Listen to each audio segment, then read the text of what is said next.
Hare Krishna, dear devotees, please accept my humble obeisances. All goes to Srila Prabhupada. I welcome everyone to His Holiness Candramauli Swami Maharaj's daily call. Thank you all for joining. Today we are going to continue the Srimad Bhagavatam series of Lord Krishna's departure to Dwaraka, first canto, 10th chapter, 24th verse onwards. Hare Krishna Maharaj, please accept my humble obeisances. All goes to Srila Prabhupada. So I'll just share my screen. Thank you so much for joining. And you can please take over, Maharaj. I'll share my screen once again.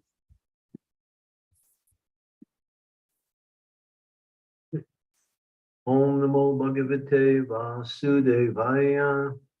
Om Namo Bhagavate Vasudevaya. Om Namo Bhagavate Vasudevaya. Srimad Bhagavatam, first canto, 10th chapter, verse number 24.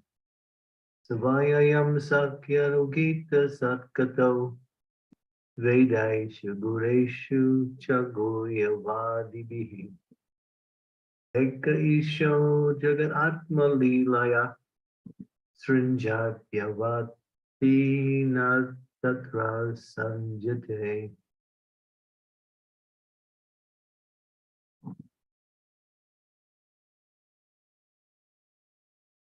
Translation. Oh dear friends, here is that very personality of Godhead whose attractive and confidential pastimes are described in confidential parts of the Vedic literature by his great devotees. It is he only who creates, maintains, annihilates the material world and yet remains unaffected. Purport. As it is stated in the Bhagavad Gita, all the Vedic literatures are glorifying the greatness of Lord Shri Krishna. It is confirmed in the Bhagavatam also. The Vedas are expanded by many branches, and some branches by great devotees and empower incarnations like of the Lord, like Vyas, Narada, Sukadeva Goswami, Kumaras, Pila, Prahlad, Janaka, Bali, and Yamaraj. But in the Srimad Bhagavatam especially, the confidential parts of his activities are described by the confidential devotee Sukadeva Goswami. In the Vedic sutras or Upanishads, there is only a hint of the confidential parts of his pastimes.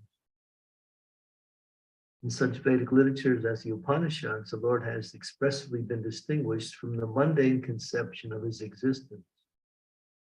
His identity being fully spiritual, his form, name, quality, and pastimes, etc., have been elaborately distinguished from matter, and therefore he is sometimes misunderstood by less intelligent person as impersonal.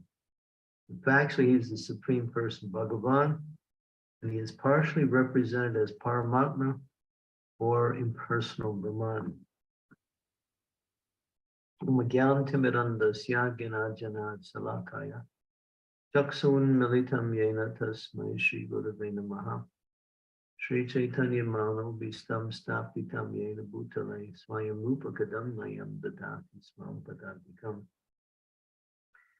Nama Om Vishnu Padaya Krishna Presnaya Bhutale Shri Bhakti Vedanta Swamini Namine Namaste Saraswati Deve Gauravani Pucharini Nirvise Sasunyavadi Pastyatya Dejitarine Vanchakalpatarubhischa Kripa Sindhuve Vachapatitanam Pavanebhyo Vaishnavebhyo Namo. Jai Shri Krishna Chaitanya Prabhu Nityananda Shri Advaita Gadadhara Sivasadi Gaura Bhaktivinoda Hare Krishna, Krishna Krishna, Hare Hare, Hare Rama, Rama Rama, Hare Hare. Vedais Chisavam Aham Eva Vedyam Vedanta Krit Vedavet Eva Chaham. Krishna speaks this line in the Bhagavad Gita, that I am the compiler of the Vedas, I am the knower of the Vedas, and the Vedas are meant to know me. So he gives that Vedic literature is coming from him, he knows the purpose of the Vedic literature, and he concludes by saying, to know me is the purpose of the Vedas. So the purpose of taking up devotional service is to develop our relationship with Krishna. And the preliminary part of that is the knowledge of Krishna.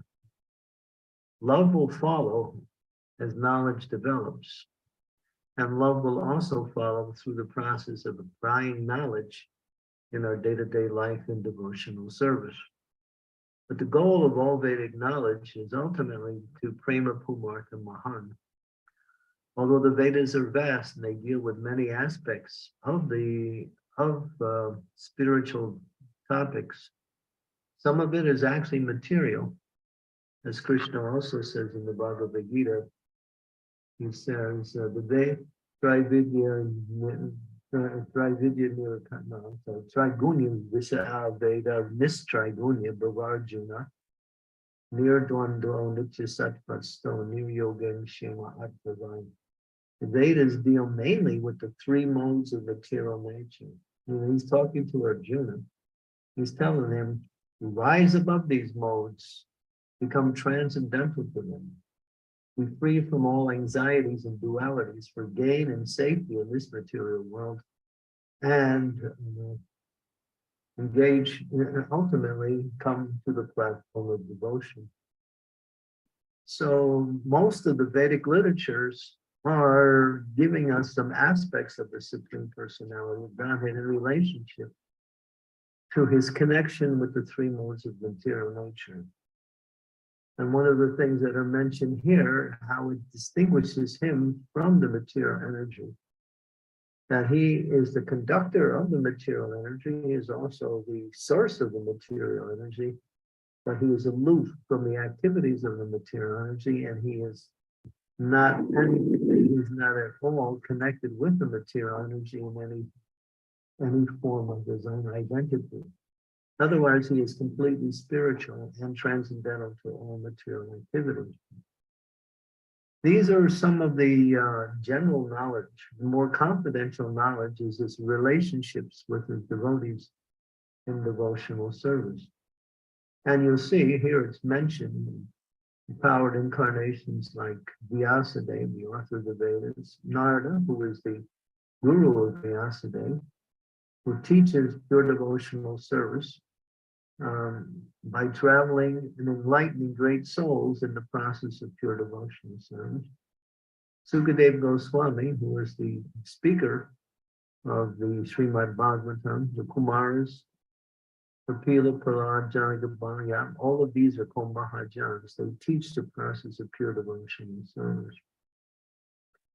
So the whole process of devotional service is inquire into the nature of the Supreme Personality of Godhead, and ultimately develop an attraction for Krishna by learning about the qualities, activities, forms, and names of the Supreme Personality of Godhead. It's a very detailed science. It's quite elaborate, it's quite intricate. But it starts with glorifying the Supreme Lord and hearing about him, especially from persons who are qualified to speak. In other words, his pure devotees.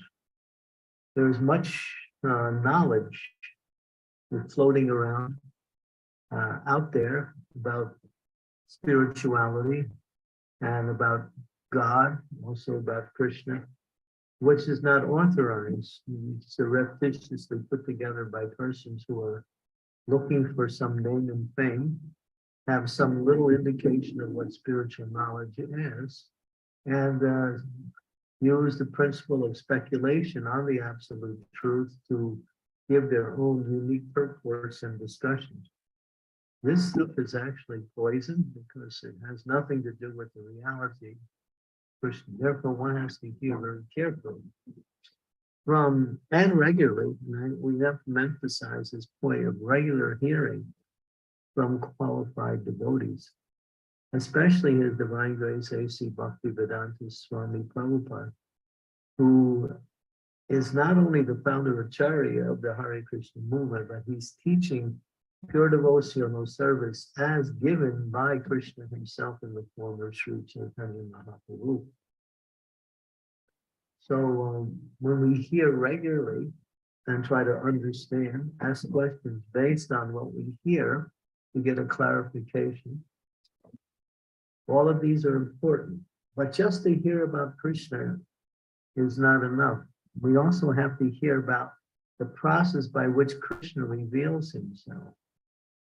You can't approach Krishna directly. It's not possible because Krishna doesn't allow himself to be directly approached. He says in one Purana, he says, those who say they're my devotee is not my devotee, but those who say they're a devotee of my devotee are actually my devotee.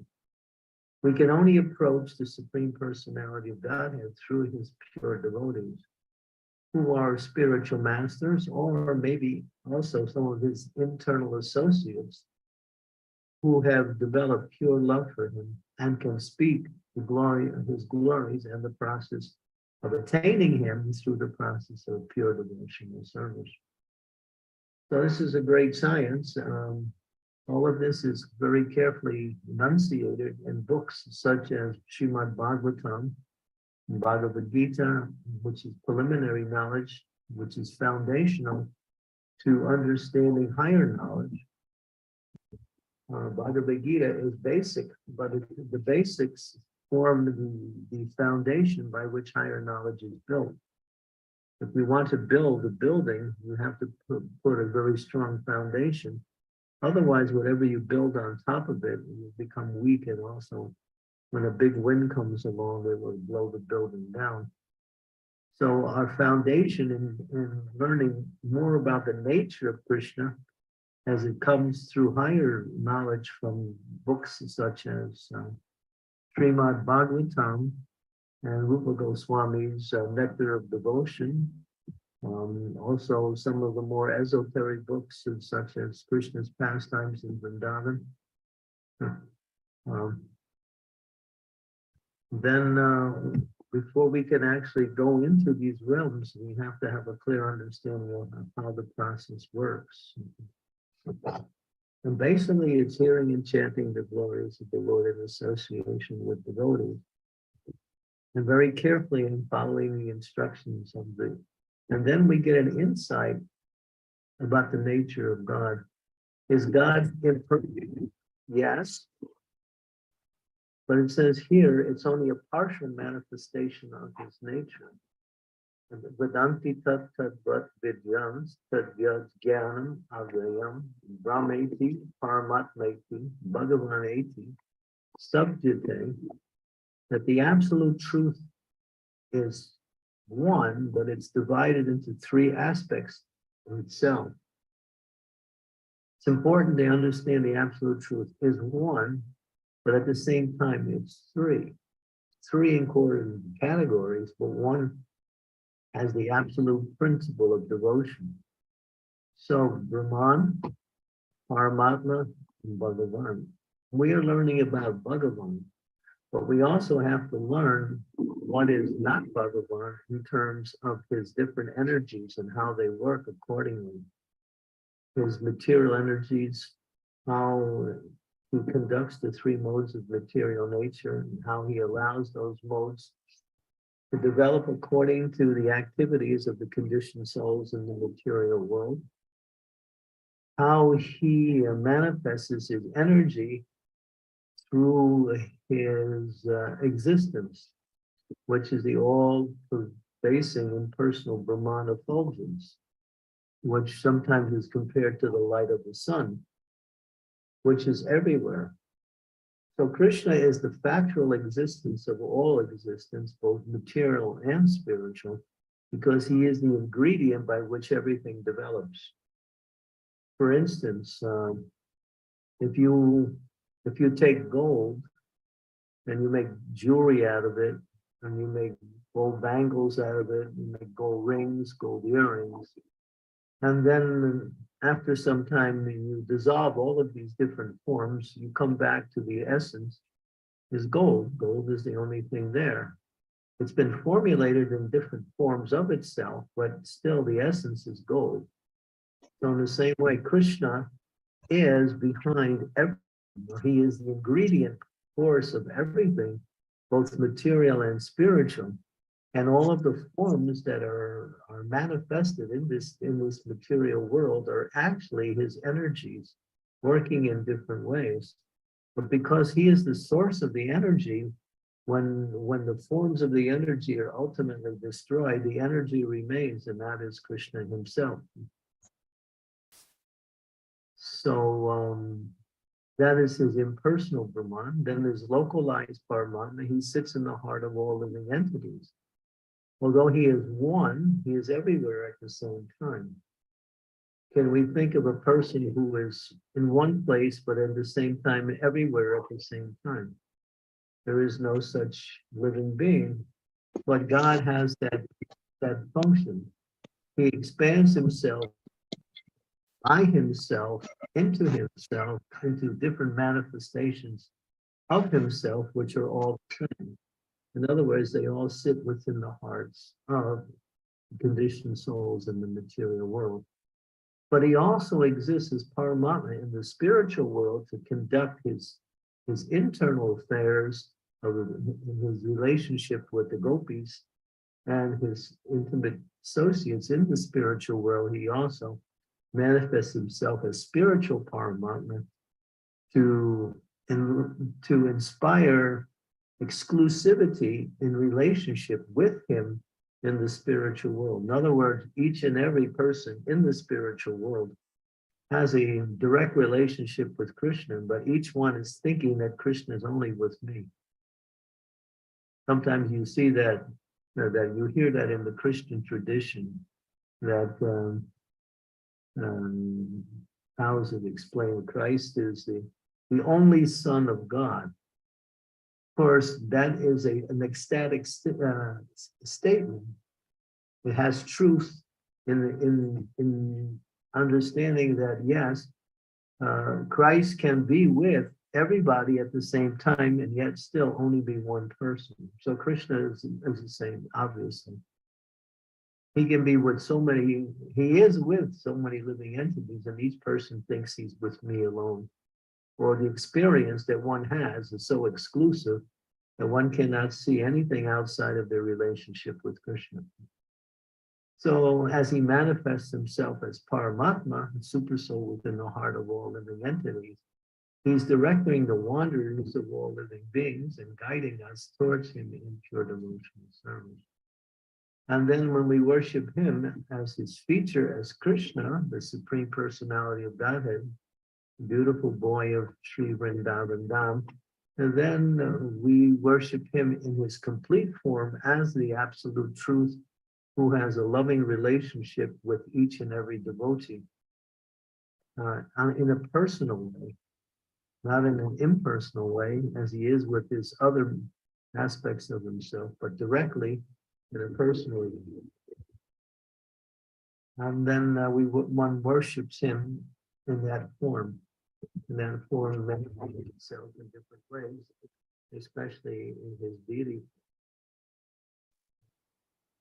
So to understand Krishna is not so easy, but the process of devotional service is Mahajano Yena Katasapanta. One has to follow in the footsteps of the great souls who teach the science of pure devotional service. By carefully hearing from them, understanding what is being said, and clarifying the application of the knowledge that they give us, and when gradually one starts to realize Krishna in all aspects of one's life, that he is with you every moment and every second in his different features, either it's personal, all-pervading, or impersonal.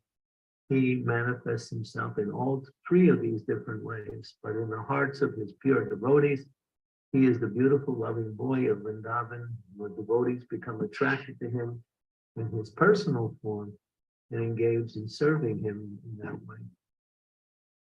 And by serving him means by serving his representative, the spiritual masters, and his intimate associates who are directly related to him in pure, loving, devotional service.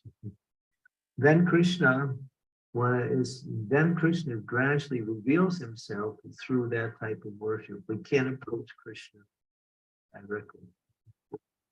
That's why when we chant the Hare Krishna Maha Mantra, we are chanting Hare Krishna, not just Krishna, but Hare Krishna. In other words, we're approaching the Supreme Lord through his internal energy, Srimati Radharani, who is the pure spiritual energy by which one can introduce one to Krishna in the form of his transcendental name. So Hare Krishna, Hare Rama, like that. We always address the energy before the energetic. Okay, these are just little indications of some of the aspects of our relationship with Krishna. And we always have to remember he is fully and totally spiritual in all aspects of his existence.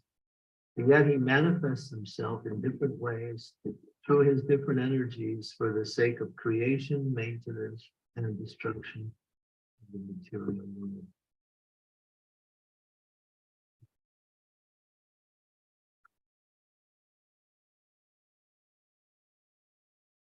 And as it says here, he remains unaffected.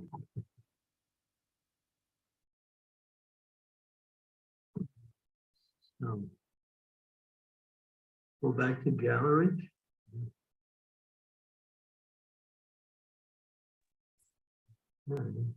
Thank you very much. So I thought you were continuing topic. Okay. Hare Krishna, thank you so much, Maharaj, for such a wonderful class.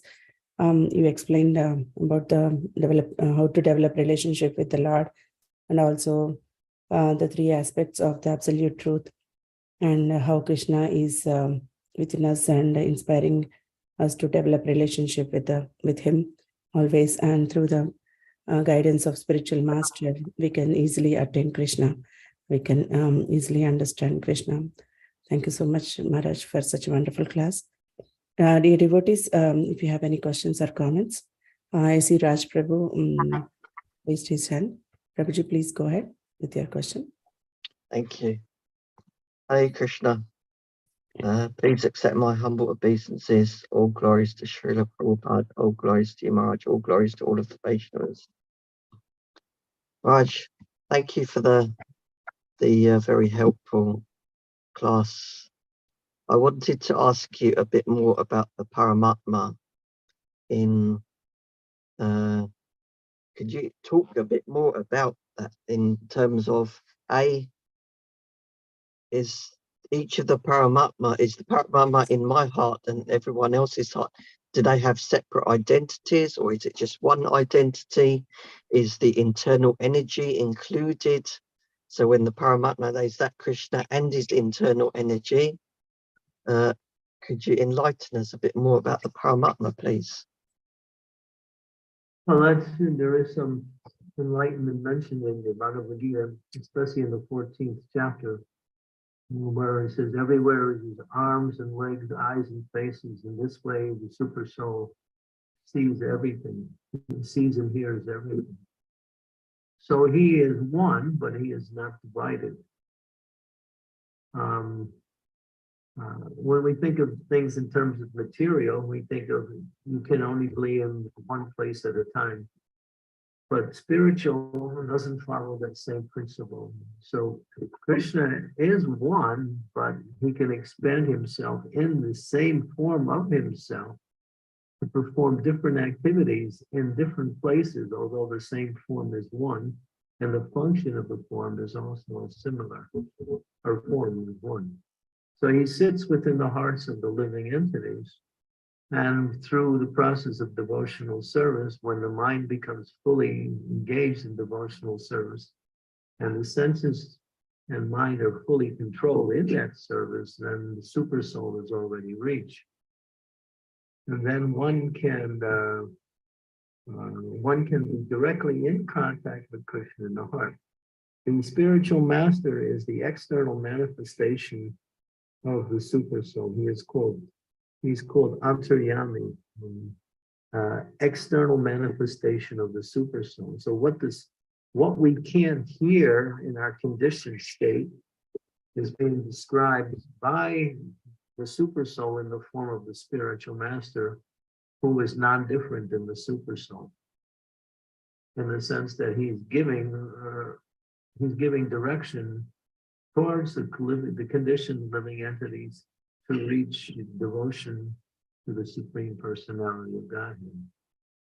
But the super soul is also the witness. He's also watching us and at the same time trying to direct us. It's described that there are two birds sitting in a tree. One bird is eating the fruit of the tree. The other bird is simply watching his friend bird eat.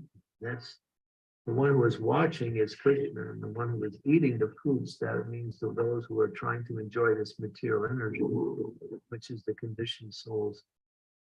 So therefore, Krishna is there, and he doesn't leave any living entity alone. He's in the hearts of all living entities, no matter what form that living entity may take, such as an insignificant bug. Also, Krishna sits within the heart of that soul, which is in that bug.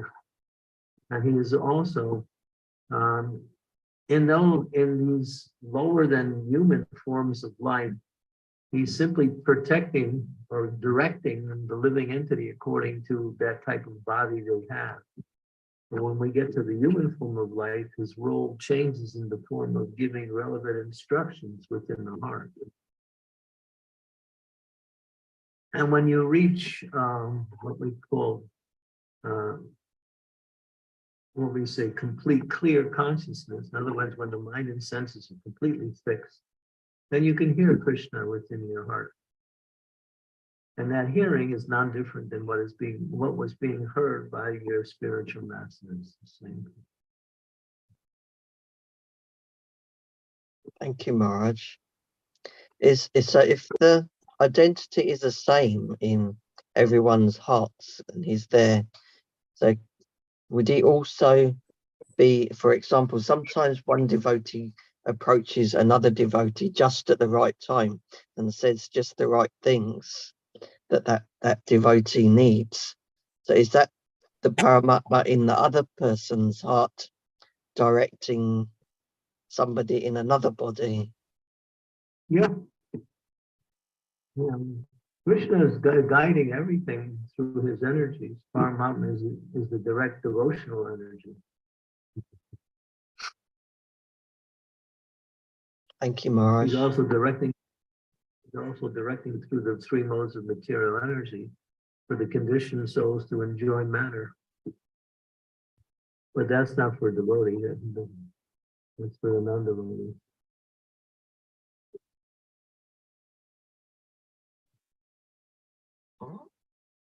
Thank you very You much. have to be careful. Mm. Be careful what you have to be careful what you desire. Mm. Here will bring about a certain energy which will help to bring the fulfillment of that particular desire. Accordingly, we should desire only devotional service. We should desire to become Krishna conscious.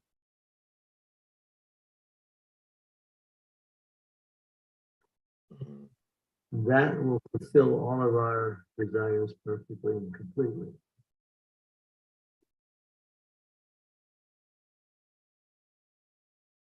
Hare Krishna.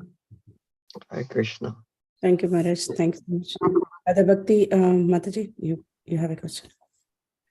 Hare Krishna, Guru Maharaj, please accept my humble obeisances. All glories to Srila Prabhupada. I think you just answered my question, Guru Maharaj, but I was going to ask, is it accurate to say that karmic reactions are administered to the general public by the material nature, but Krishna personally administers the karma of the devotee or the God-conscious soul? For the conditioned soul, he works through the material energies. For the devotee, he works directly through the heart and super soul, or directly through the spiritual master as the external guide.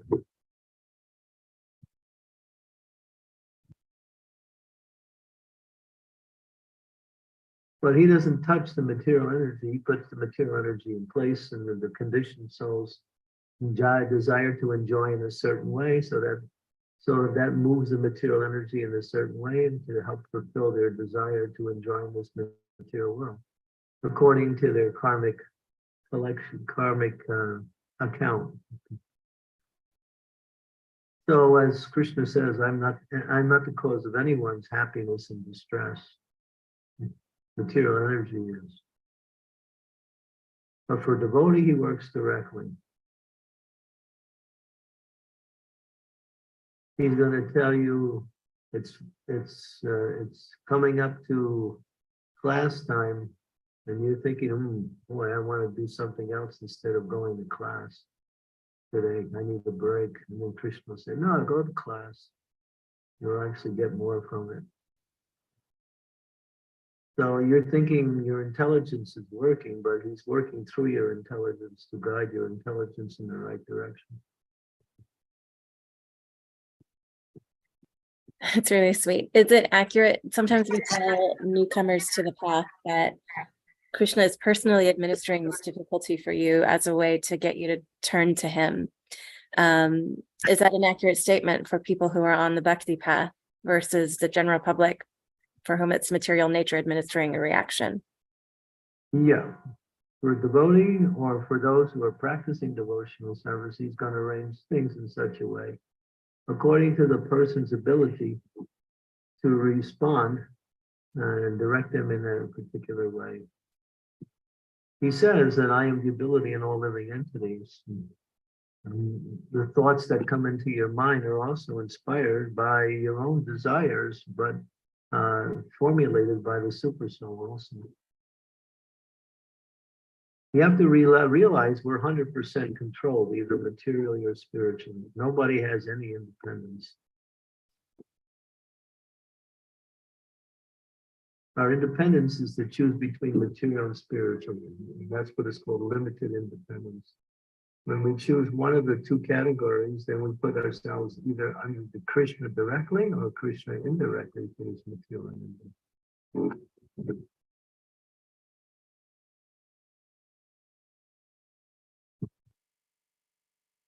Thank you, Maharaj. Thank you. Is that clear? Yes, Maharaj. Okay. Thank you. Sridevi Mataji. Welcome back to the call. Please accept my humble obeisances. All glories to Srila Prabhupada. All glories to our Gurudev. Dear Guru Maharaj, I would like to know a little bit more about the super soul speaking and guiding us, because we have the desire. We definitely want to serve Krishna, but our lower nature overpowers us. For example, I might even know that it's good for me to go to the class, or it's good for me not to eat certain things or to do certain things at a certain time. But depending on the circumstances, I might get overpowered by the people around me, or peer pressure, or my own desires to enjoy in a particular way, which is not conducive for my Krishna consciousness. Then why the super soul is not guiding me, saying, don't do like this? And then I give in to my lower nature, which is your lower nature has become superior in these different incidents, or your Krishna consciousness is not so strong, and therefore, the Prabhupada used to say, Maya is as strong as you are weak. The stronger you are in Krishna consciousness, the weaker the effect that of Maya has upon you. And when you're fixed in Krishna consciousness, Maya has no effect at all.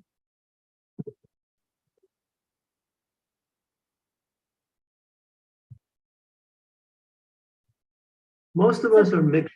We're mixed. We want Krishna and we still want some material satisfaction, some material remuneration, some material happiness, material gain. And therefore, we'll continue to struggle back and forth like that until something bottoms out, either one. So when we learn these lessons, then we learn that, oh my gosh, now I'm slipping. I gave in that one time and then I've been giving in ever since. How we can stop the slippery slope downward spiral and pull ourselves back and get back on track. Usually the association of the advanced devotees is the way to stop the downward slide, to move yourself in the right direction. You can do it by the power of your own determination, but if you've been moving in a downward slide for a while, obviously your tendency is to continue in that way. So in order to reverse that, you really need association with devotees who are fixed. Thank you, Guru Maharaj. Thank you so much. Thank you, Mataji. That will make the difference. Yeah. That will make the difference. Yes, Scarlett Mataji, you have a question. Hare Krishna, please accept my humble obeisances. All glories to Srila Prabhupada, all glories to your holiness, and all glories to all devotees. My question is indirect. It has to do with devotional service. For instance, whatever we eat, we should first offer. But I have somewhat difficulty because I understand it to be when you do some food, when you cook something, it has to be new. It has to be fresh and new by and nothing. For instance, I have a jar of ghee, but because I have already used it for Krishna, I can't use it again in the same food that I'm going to offer again. It should be new jar. Is it right, or have I understood it wrong?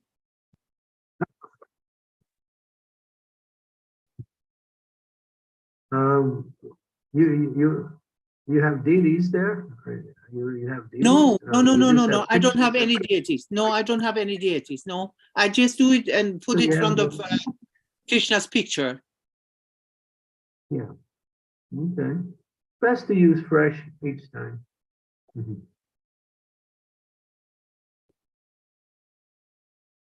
So it means that if I buy a jar of ghee to use it, then next time when I'm going to cook food, I shouldn't use the same jar. I should open the new jar.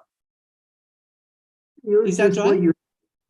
This is a practical question. Just use what you need each time. Don't use the whole jar each time.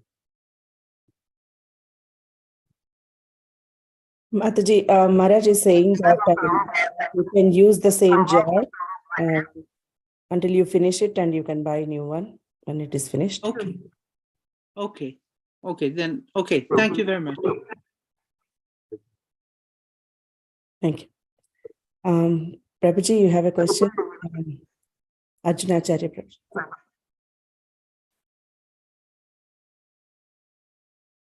You're on mute, Prabhuji.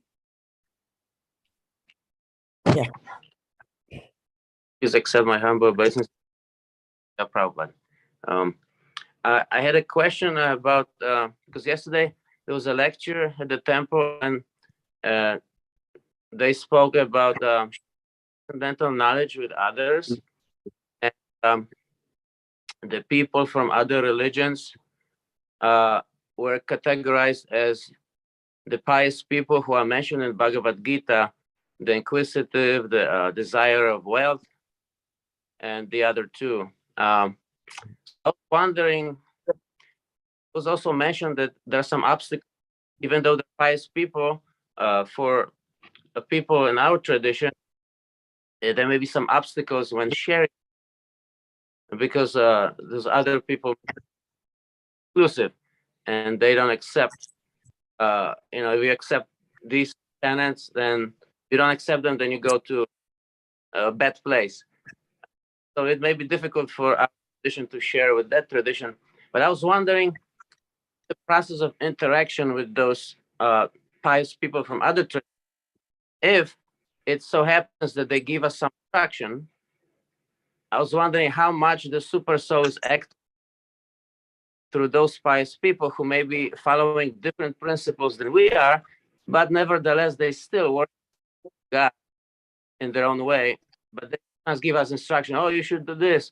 you should do this. Sometimes they give us instructions or like recommendations. I was wondering if how much the super soul is acting through them as much as it has value for us. I mean, is there any value in their instructions to us who practice our tradition? Yeah, the thing is, it says you can take gold from a filthy place. You can accept a low-class girl. You can take a highly qualified girl even from a low-class family. In other words, if there's some good advice that they're giving, then why not accept it? But you have to understand whether it's good advice or not. Therefore, you should understand everything in relationship to the philosophy. Right. Thank you. If they're teaching us to be kind to everyone, and then why not? That's a good principle. Thank you, Guru Maharaj. Yeah.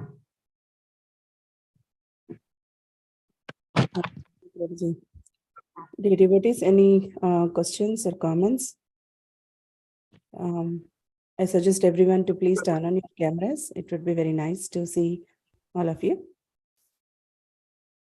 Today we have almost 30 devotees online. So I guess we definitely have more questions. Raj Prabhu, you have one more? Yeah, please go ahead. Hare Krishna. Maharaj, with Krishna being inside our hearts as Paramatma, how can we understand that so many like demoniac energies can take root in our heart at the same time? That's your mind. Your mind does that. Your mind is a receptacle of all of these external energies, and you bring them into your heart from your mind. The mind has taken the position of being the person in control. We're not guided by super soul. We're not guided by religious principles. We're guided by the restless mind. So as long as we put faith in the mind, then you could be cheated at any moment. See. And Srila Prabhupada speaks a lot about this. Don't listen to your mind. Listen to Krishna, who's coming through different avenues, through the books, through the spiritual master, through the association of devotees. Why listen to your mind? Mind just gets you in trouble.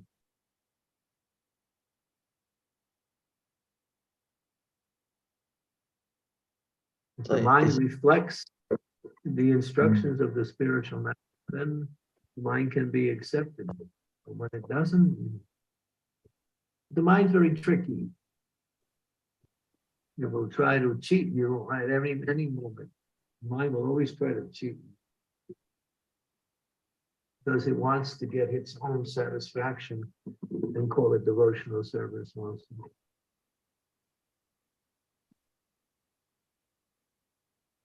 Thank you.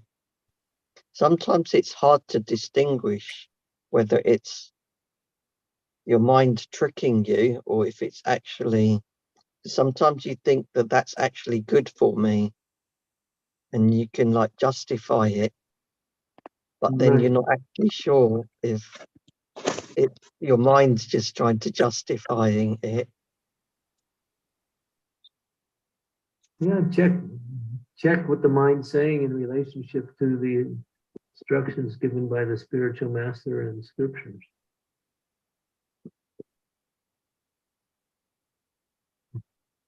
And if it's a practical thing, then you may go ahead and do it.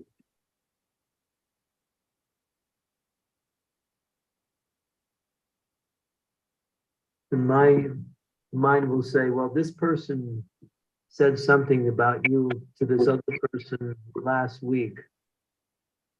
And therefore now you get the message that this happened. So now you start to think, well, now I have to go defend myself. Now I have to go straighten this person out. Now I have to find some fault with this person too to retaliate. So then as soon as something comes up, the mind will give you some possibilities on how you should act in that way. And then again, you have to see what is the religious principles that apply to the circumstance you're in.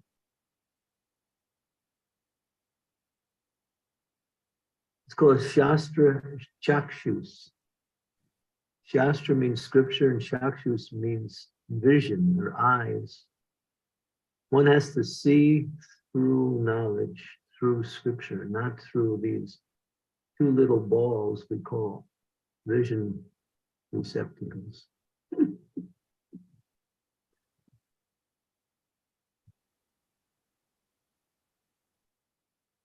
Thank you, Maharaj. See, How do we learn how to do that? by hearing regularly, by reading the Shastras, by learning the philosophy, by hearing regularly. If you don't hear regularly, the mind will also give you so many things to think about. Therefore, Satatam, Kirtayantomam, Krishna says in the Bhagavad Gita. Satatam, always hear about me, always chant about me, always remember me.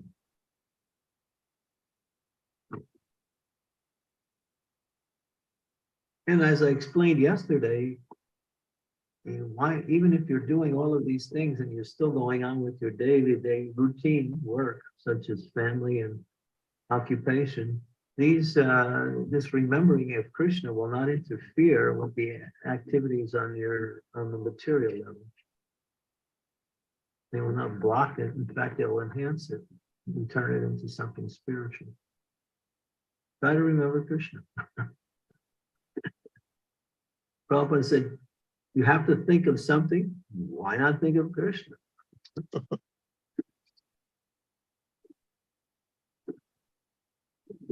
He's a pretty, there's so much about Krishna that is so vast that so many aspects of thinking about Krishna is available at every moment. And one of the easiest ways is to worship your deity. And then we'll keep that deity in mind. Remember your deity throughout the day. Remember the service to the deity. Remember how the deity was dressed. So being specific means sometimes is to connect with your particular form of worship and keep that as a focus. And then you develop in that area also. And it becomes more and more prominent and easier to remember Krishna in the form of your worshipful deity.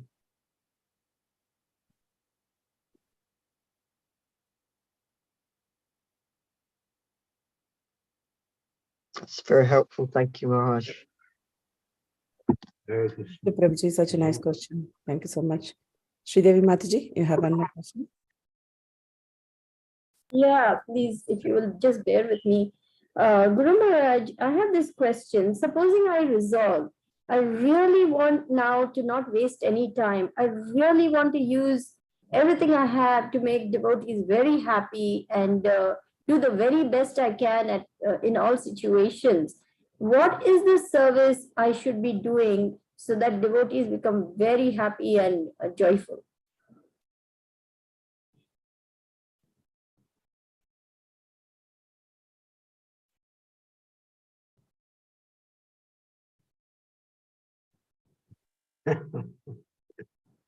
What service should you be doing? Huh?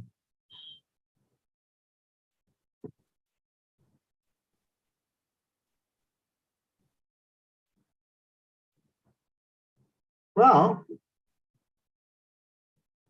do your occupation in a devotional way.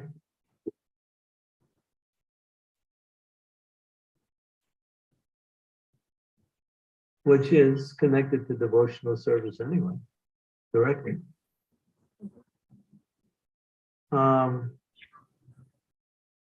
Also have programs, go to programs, hold programs at your own place. Go to temple and associate with devotees and inspire them in your own enthusiastic way.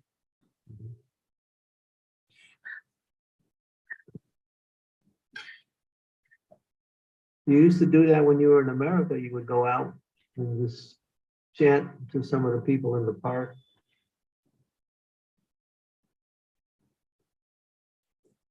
Now you can do your profession. Now you can also go to programs and chant and dance.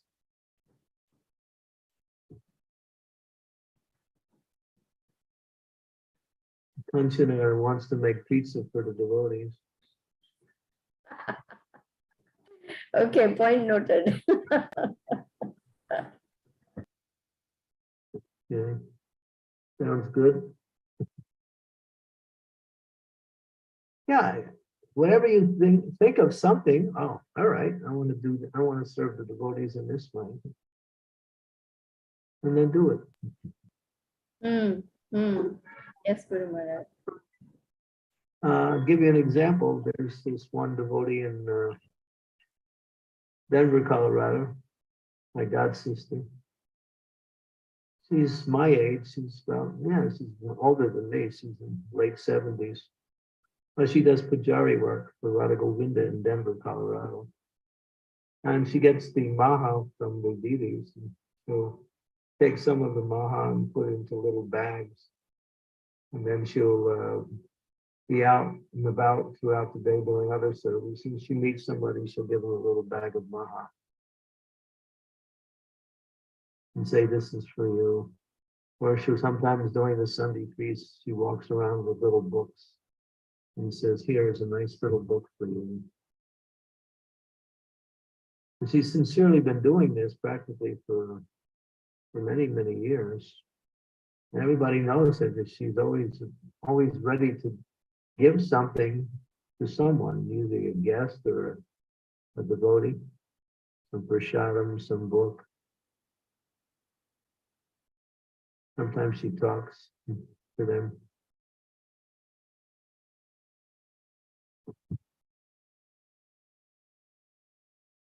Nice. There's devotees who are managing yatras. There's devotees who are managing temples. And the devotees who are just associating with devotees and sharing Krishna consciousness. All of these are ways to serve the Vaishnavas. Thank you so much, Guru Maharaj. I really needed to hear all this. Thank you very much. And thank you to all the devotees too. Thank you, Mataji. Raj Prabhu says that your association is which makes us happy and joyful. So please be on the calls regularly, and we miss you already. Last week. Everybody just contact Sri Devi and tell her what she should do for you. Happy. Most welcome, Guru Maharaj. I'll be very happy to hear from my God family. Thank you, Mataji. Guru Maharaj, I have a question. So it's not from today's topic, but it was from your daily drops of nectar posted on Saturday. It says that a real devotee does not find fault with other devotees. He sees himself full of faults and see the faults in others as a reflection of his own faults. Can you little bit elaborate on this, Guru Maharaj? Yeah, Bhakti Siddhanta says, I see faults in others because I'm honeycombed with my own faults.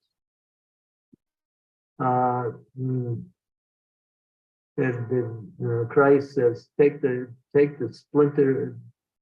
log out of your own eye before you try to take the splinter out of another person's eye. In all scriptures, there is that. So generally, when we're nicely engaged in devotional service, we don't see faults in others. But when the mind is just roaming around and is not engaged. But it says, and I think I posted the following day, I said, even if you see faults in others, just push that aside and look for the good qualities. I said, reject the fly and become a honeybee. So that's there. We can't sometimes help but see faults in others, but they're not so important. Just push it aside and try to see the good qualities in that same person. Everyone has good qualities. You might say everyone has faults. You can see what you want to see.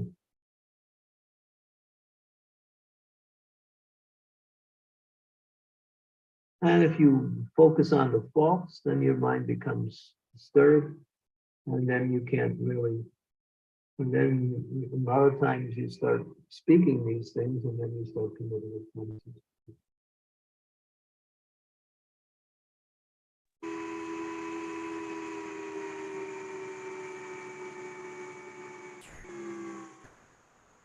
Okay, good much. Yeah, thank you so much. So, seeing my own faults,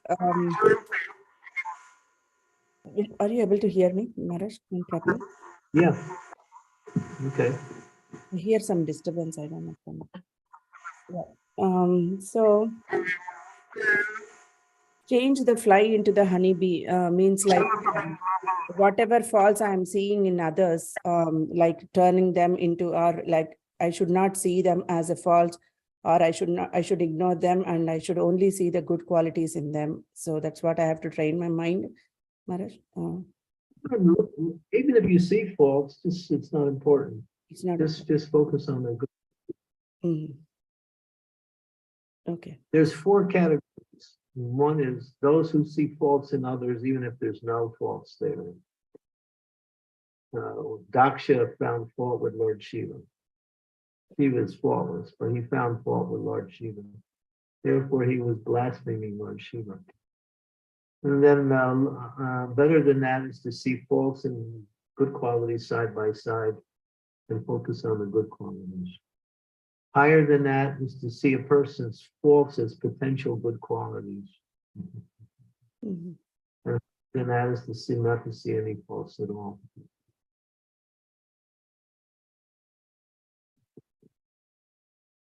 Okay.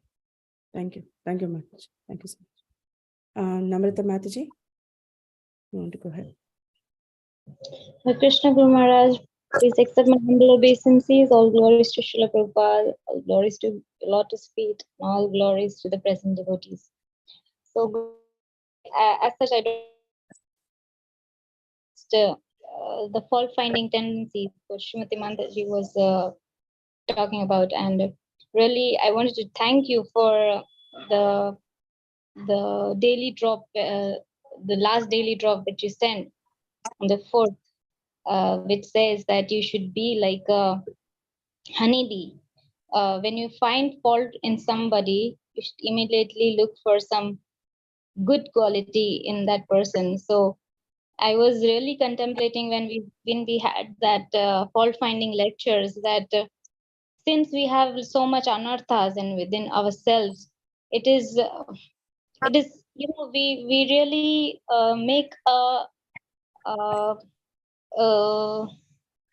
effort purposely that we should not try to find faults in this person, that person. When something is going wrong, you have a natural tendency to find faults, but then this is a very good solution, that as soon as you find a fault, you come up with you try to find at least one good quality in that person.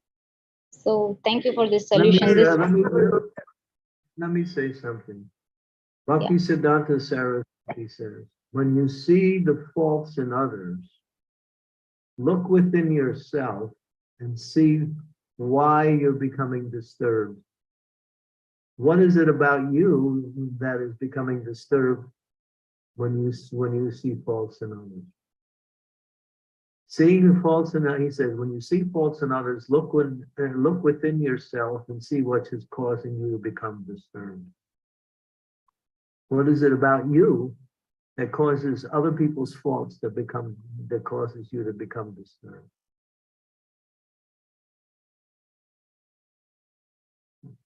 And Bhakti Siddhanta. Yes, So Guru when Maharaj, you I see think faults, when you see faults in others, just think, what is it about me that is just becoming disturbed because of the faults of others?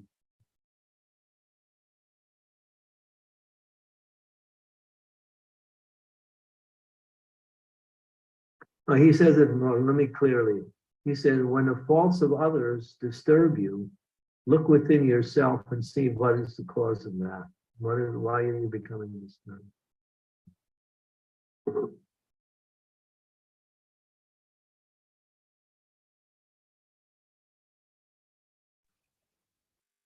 yes, Guru Maharaj. I think that comes to the conclusion that somewhere we are disturbed within our own selves. Right. So that is why Those we who are are finding. happy, those who are happy and engage in devotional service, do not waste time finding faults with others. They don't even see it. They simply go on in their devotional service.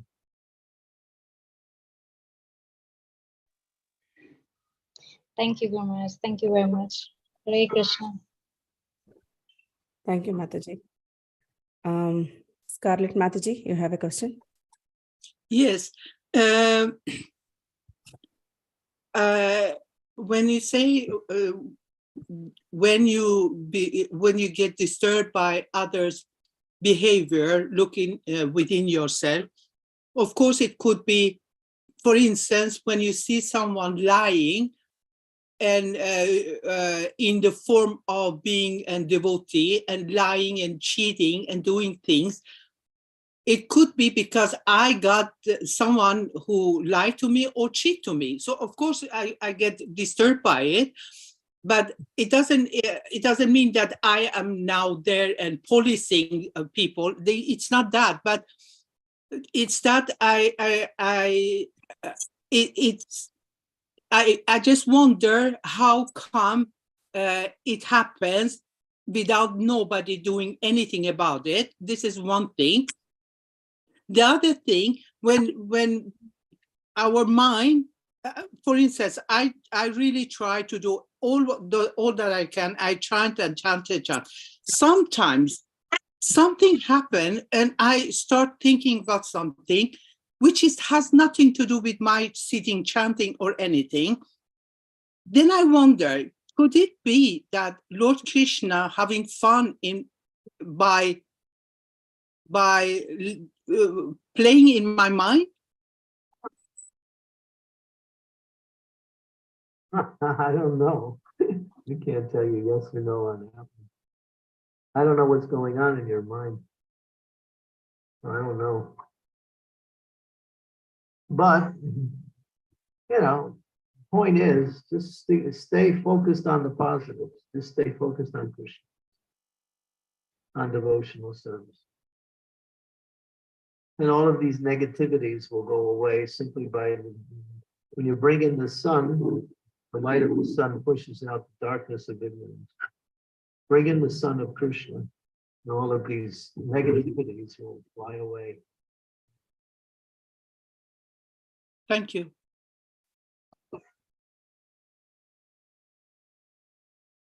Thank you, Mataji. Dear devotees, any last minute questions or comments?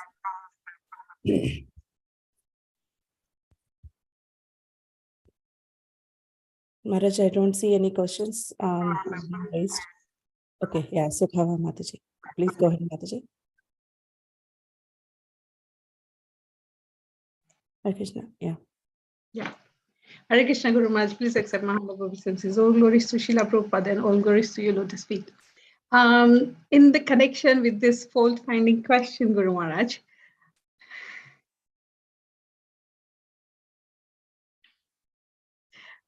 sometimes we do see faults because of our concern and love for the other person, like our children. So we do find the faults and we try and rectify. Is it okay? Yeah. Well, if you're in a position of authority, The guru has to find faults in the disciple to correct them.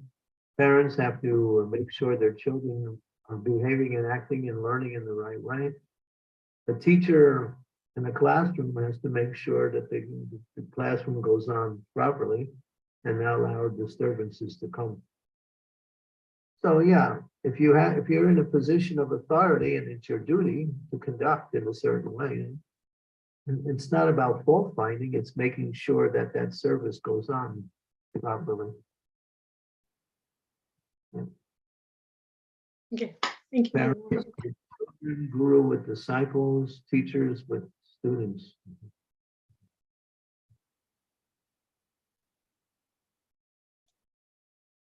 If you're a martial arts teacher and you're teaching people how to fight and they're doing it wrong, you have to correct them. You can't say, oh, wow, that's really nice. You're not doing it the way I want, but still it's very nice with you. No, you have to teach in a certain way. You have to correct them. Otherwise, they don't learn properly.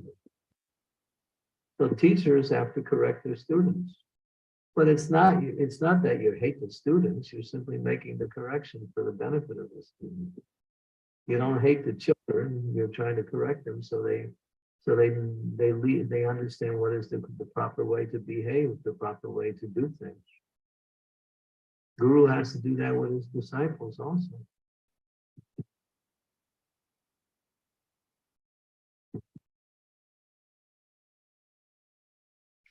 Thank you, Mataji. Thank you, Maharaj. The devotees, any more questions or comments? Okay, Maharaj, I don't see any questions or comments. Shall we end the call now today? Okay, I just want to say one thing to Namrata. Namrata, I got your email, and I'll talk to you directly and answer all of your questions in regards to your questions you sent. Yes, Guru Maharaj. Yeah. I can't do it by email; it's too detailed. So I'll contact you tomorrow, and we can talk, and then we'll go point by point over those questions.